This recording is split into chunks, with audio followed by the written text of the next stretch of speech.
Alrighty, let's take a look at this question. So one type of granola is 30% fruit, another type is 15% fruit.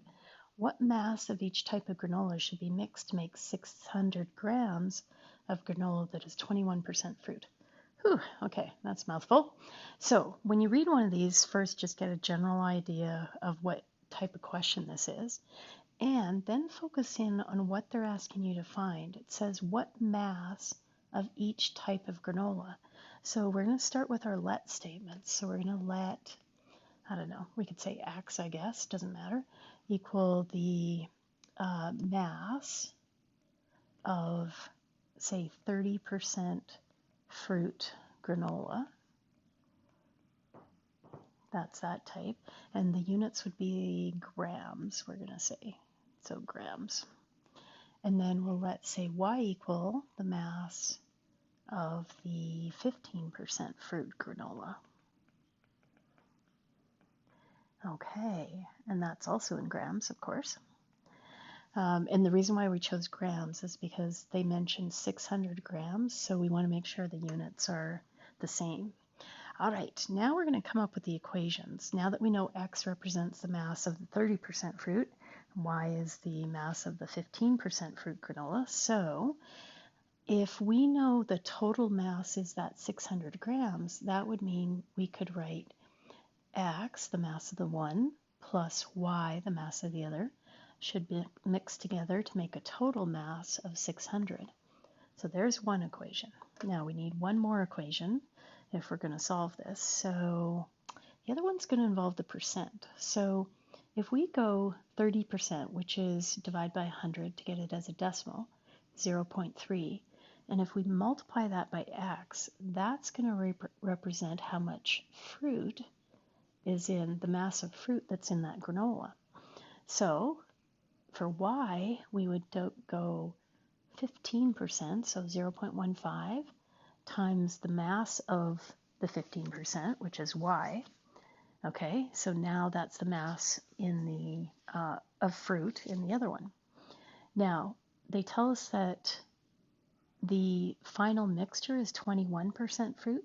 So if we do the same thing, percent times the mass, we would go 0.21% of the mass, and the mass at the end was 600.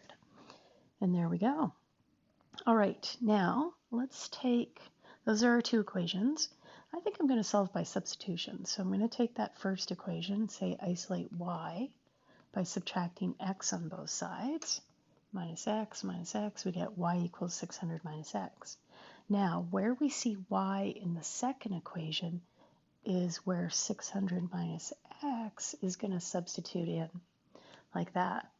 Okay, so then we would have 0.3x plus 0.15, replace Y with 600 minus X, equals, and then we need 0.21 times 600, which using my calculator, I get 126 on the right-hand side there.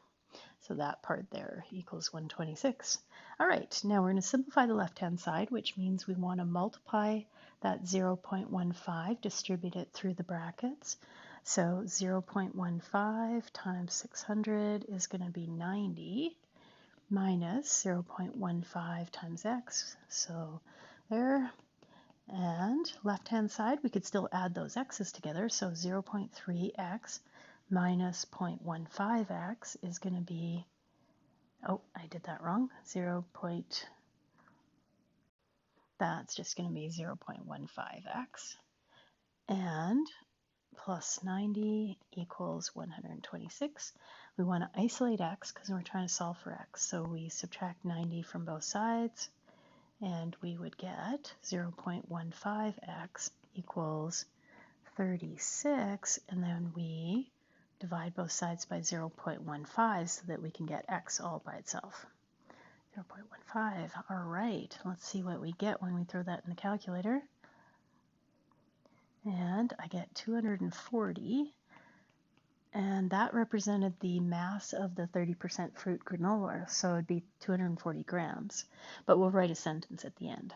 Okay, next we're going to take and sub that value back in here to get our y value. So 600 minus 240 would give us 360 is our y value. So now we write a little sentence and we say the mass of the 30% fruit granola is, that was the x, so that would be 240 grams. And the mass of the 15% fruit granola is 360 grams. And there we go. Now you can always check it by subbing into the second equation. So if we go 0.3 times 240 plus 0.15 times 360, that should give us the 126, and it does. Alrighty, there we go. Hope that helped.